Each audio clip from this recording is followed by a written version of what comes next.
Bagamat ang shear line bahagyang magpapatuloy sa bahagi ng Luzon, kabilang na ang silangang bahagi ng Luzon hanggang Central Luzon ng extension, bahagya itong numipis dahil sa lumalakas epekto ng easterly sa may silangan.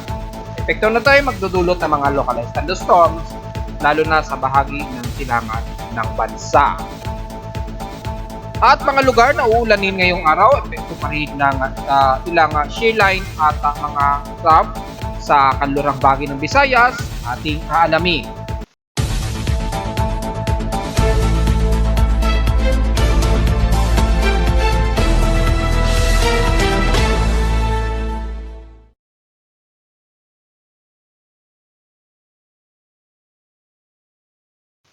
Hello, good morning mga folks. Welcome po muli sa ating daily weather bulletin at analysis para sa araw ng Biyernes, October 20, 2023. Ang oras nating voice from ngayong umaga ay alas 10:26 na ng umaga. Inaasahang may mga ilang drizzle rain sa kalapit sa may bandang Metro Manila at ilang karatig ng Central Luzon. Epekto pa rin ng umiiral kahit na medyo numinipis po ang volume ng ating shear line dahil sa salubungan ng easterlies at northeasterly surface wind flow at dahil mas natatabunan o mas lumalamang ang lamang ng warmer air dulot ng easterlies, medyo nabawasan ng bahagya ang ating shear line. Bagamat magtutuloy-tuloy yan habang merong umiiral na northeasterly surface wind flow sa extreme northern Luzon natin. Na kung hindi man ngayong araw ay magre-resume yan anytime mula ngayong maghapon hanggang sa mga susunod na araw at inaasahang tuloy-tuloy yan mga folks. At makikita sa ating satellite Doppler radar microwave imagery ang mga ilang drizzle rains ang umiiral sa ibang bahagi ng silangan ng bansa, lalo na sa Luzon, dyan sa may bandang Quezon Province, sa may Baler Aurora at ilang bahagi ng Camarines Norte.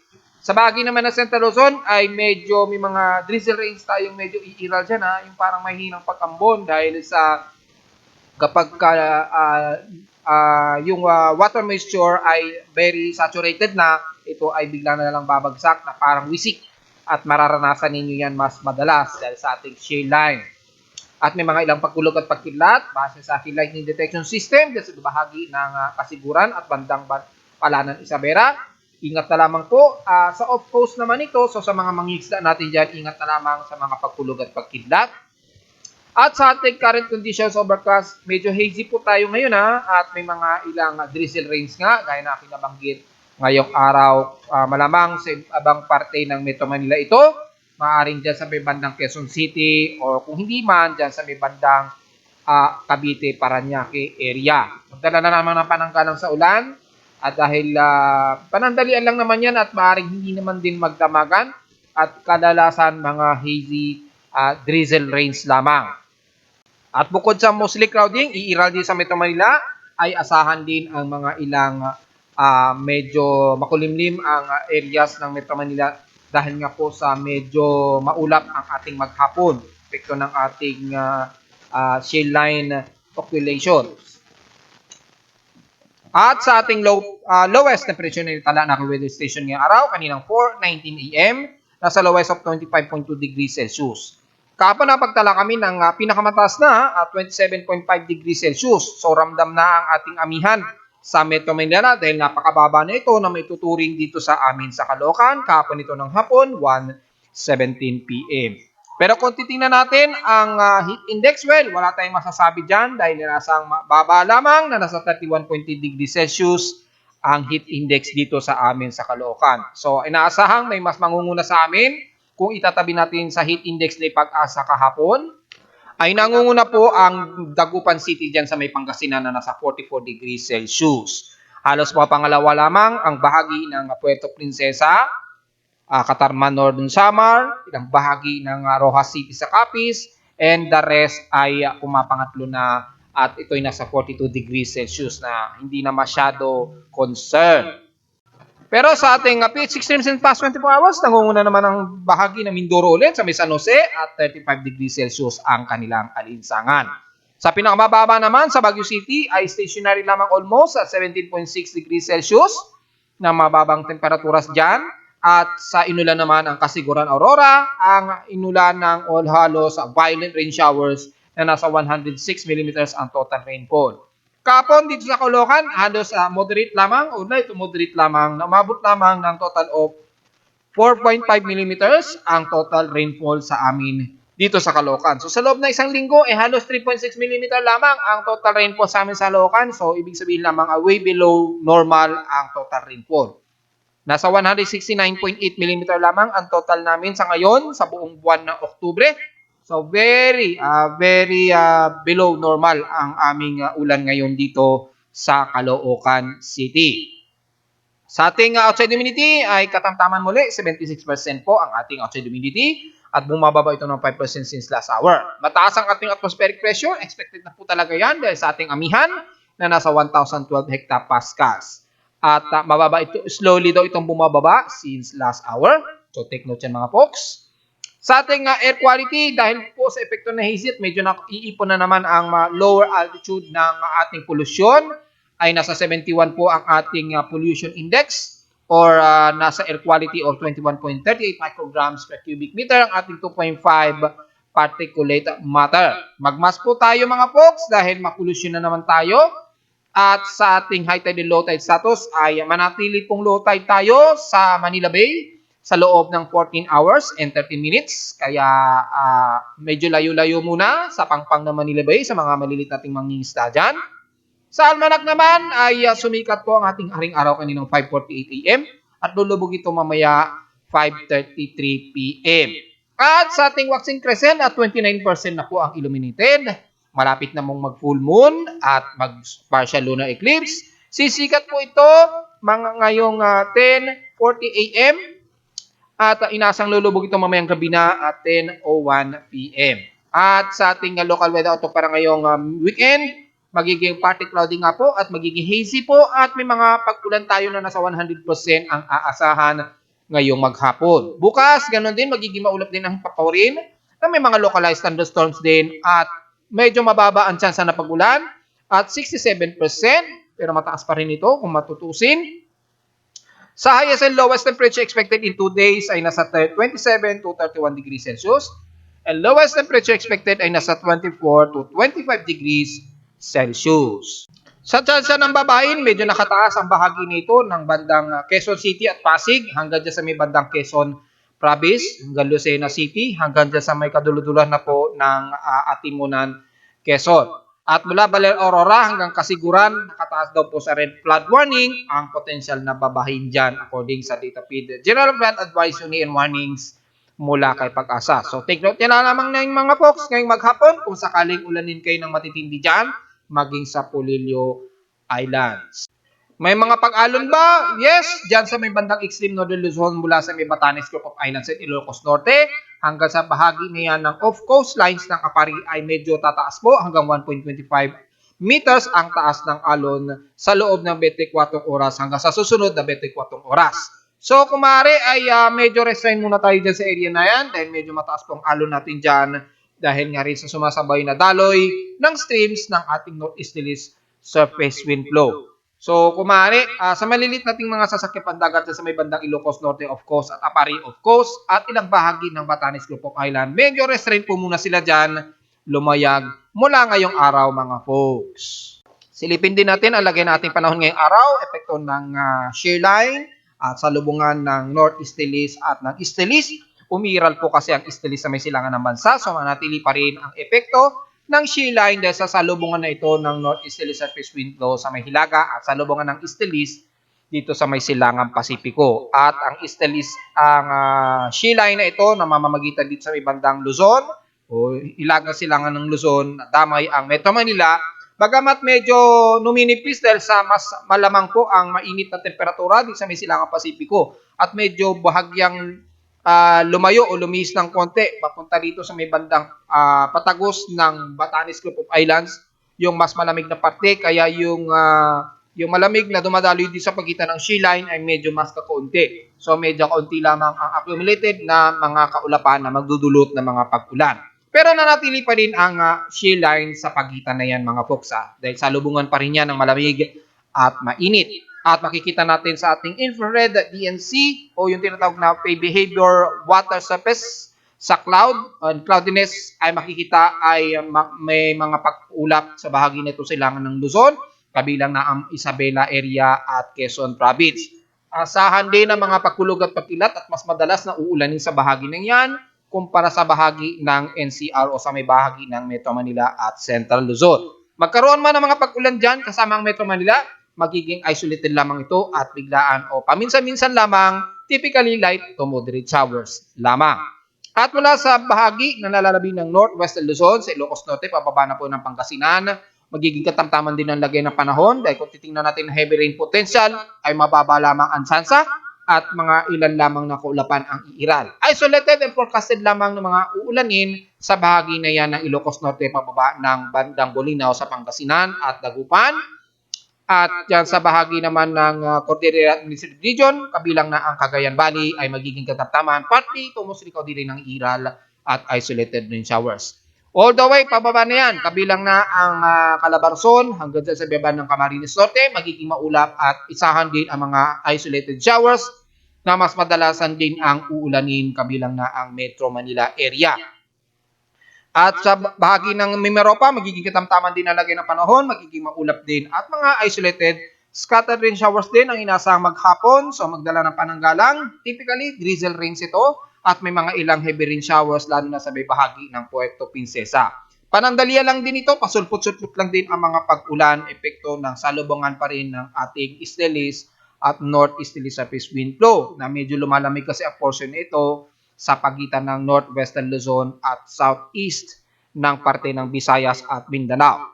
Kaya ang bahagi ng Bicol region mula dyan sa parte na yan kung titingnan natin ang mas malapitan sa Himawari 8, mula dyan sa bahagi ng Iriga, pababa ng Sorsogon, magiging katamtaman din. Pero may mga typically partly cloudy to mostly clouding iirala, kabilang na ang Catanduanes Island na magkakaroon din na isolated rain showers. So kalimitan mula Luzon hanggang Southern Luzon ay mostly isolated showers lang din ang madalas na iiral. Hindi masyadong heavy rain ang mga pagbuhos, maliban na lamang sa ibang bahagi ng silangang bahagi ng Isabela at Aurora region at sa ilang bahagi ng Camarines Norte. Pero dyan sa bahagi ng Camarines Sur, pababa ng Sorsogon, magiging katamtaman, isolated lang din ang mga pag-ulan. And the rest ng Southern Luzon, magiging katamtaman, maalinsangan po ang lagay ng panahon dyan. Magkaroon man ng mga partial o partly cloudy o mga pag-ulan, typically isolated lamang ito sa maghapon. Hanggang sa bahagi ng Visayas area, lalo na sa kalurang bahagi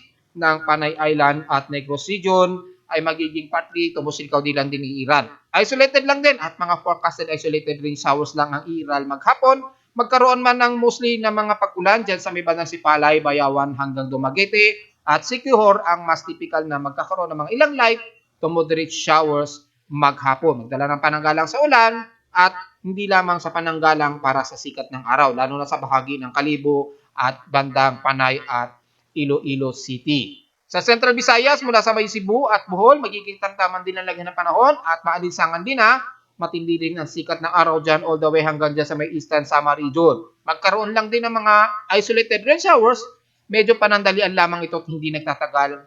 Typically isolated lamang. At the rest ng Mindanao, mula dyan sa may kalurang bahagi ng Mindanao, mula sa Zamboanga Peninsula, magiging parte tumusikaw ding iran, lalo na sa isla ng Basilan at Hulusulu magdala ng pananggalang sa ulan, maghapon, dahil magkakaroon ng mga isolated showers dyan, hanggang sa bahagi ng Zamboanga del Norte. Pero mula dyan sa may bandang Osamis and the rest ng central ng Bisaya, ng Mindanao at ng Eastern Mindanao ay magiging maaliwalas, maalinsangan din ang lagay ng panahon, asahan ang humid na lagay ng panahon. Huwag pong masyadong mag-dehydrate, asahan po ang mataas ng temperatura dyan, kabilang na ang buong Davao region at Sorsogon area. Sa BRRM, magiging katamtaman din at may mga ilang partly clouding iira lalo na sa hapon o sa gabi. So, typically, pagdating ng hapon o bandang gabi, magkakaroon ng mga ilang kalat-kalat na pag-ulan hanggang dyan sa may bandang Bukidnon, Davao Region, at ilang bahagi dyan sa may General Santos City at Sarangani. So, magkaroon man dyan ay asahan ay panandalian lamang dahil nga po magiging isolated showers lang. Kabilang na rin ang bahagi ng Surigao City at bahagi ng Isla ng Dinagat at Siargao Island, magiging maalinsangan din ng panahon. Typical lamang o very forecasted lamang ang mga pag-ulan hanggang dyan sa Agusan del Sur. So generally, ang halos buong Mindanao, magiging maaliwalas at malinsangan na lagay ng panahon, maliliitan lamang ang kaladalasang uulanin sa halos buong bansa maliban lamang din sa may bandang nabanggit ko kanina sa bandang Isabela at Aurora region. Yung ating binabantayan di sa may bandang labas sa silangan ng bansa sa halos Mid-Pacific ay very active na po. Anytime na lamang ay nakataas nito as active low pressure area pero mukhang itinaas ito as Southern Hemisphere. So kung titingnan natin sa ating tropical cyclone assessment monitoring natin, ay yung isa ay nakataas as Southern Hemispheral low pressure area. So hindi na to threat sa West Pacific at yung isa ay nanatili pa rin siyang high anomaly kung titingnan natin sa ating tropical cyclone sector. Kaya kung babalikan natin ay medyo hindi pa masyado concern itong dalawang ito dahil very shallow at napakalayo po nito sa ating West Pacific Basin pa sa ngayon. So ang magiging concern na lamang natin kung mangyayari ang naka-forecast nito sa ating global spectral model until October 23 to 25, 2023 dahil merong circulation na namataan sa may silangan ng Mindanao sa labas ng ating Philippine Area of Responsibility, which is kung titingnan natin sa ating convergence monitoring na natili pa rin mataas yung mean of convergence area nito. Ayan o. Pero dahil nga insignificant at disorganized pa po, naglalaro pa rin sa hanggang 17 to 22 kilometers per hour yung sirkulasyon na ito. Hindi pa rin siya nagiging active circulation, hindi gaya ng ipinapakita ng ating global spectral model dito sa wind speed and direction. According kay GMA na nagiging isang active circulation ito. Ayan o. At makikitang pa west-northwestward ang ikinikilos nito. So obserbahan natin at mag-update pa rin tayo hanggang this coming next week.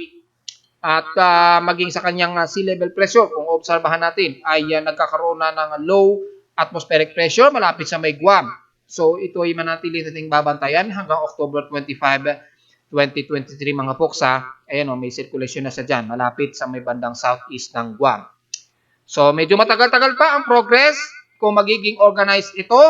At dahil west-northwest ito, mukhang maliit pa sa ngayon. Nakikitaan natin na ito ipapasok ng ating Philippine Area of Responsibility. Pero hindi natin i-rule out yan. Dahil anytime pwedeng magbago yan dahil mataas ang atmospheric pressure sa may silangan ng Japan. So maaring kabigin niya pakaluran pa rin anytime. So hindi pa rin natin may kukonklud niya sa ngayon.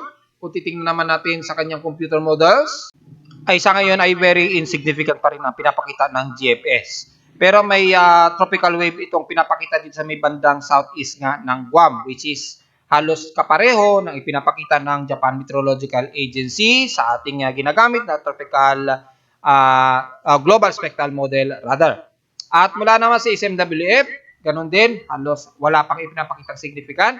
Yung nakarang araw, kung makikita natin, yung GFS, pinapakitang may aggressive na pumasok dito na isang low pressure area. Ngayon, nawala siya. So malinaw lamang na hindi agad tayo pwedeng magbibigay ng conclusion kahit na may pinapakita ang mga forecast. Anytime nga po yan, bigla na lamang yan magbabago. So ngayon, halos insignificant na pareho ang GFS at ECMWF.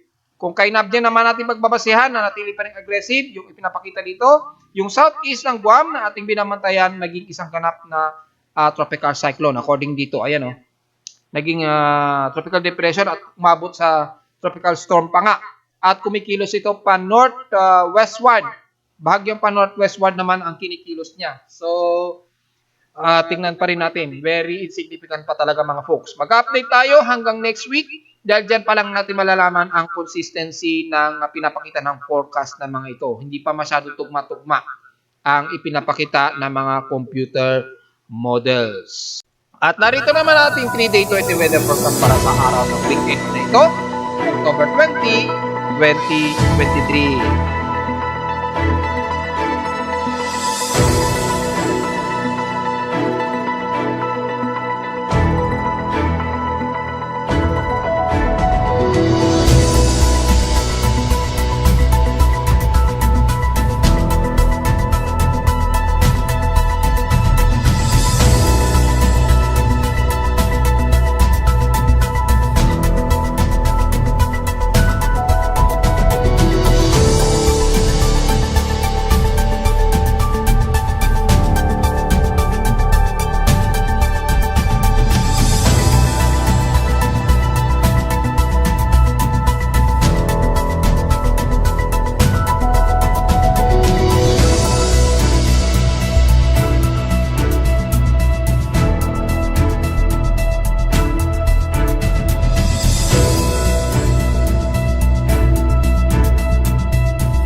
At hanggang dito na lang po ating daily weather bulletin at analysis para sa araw ng weekend, October 20, 2023.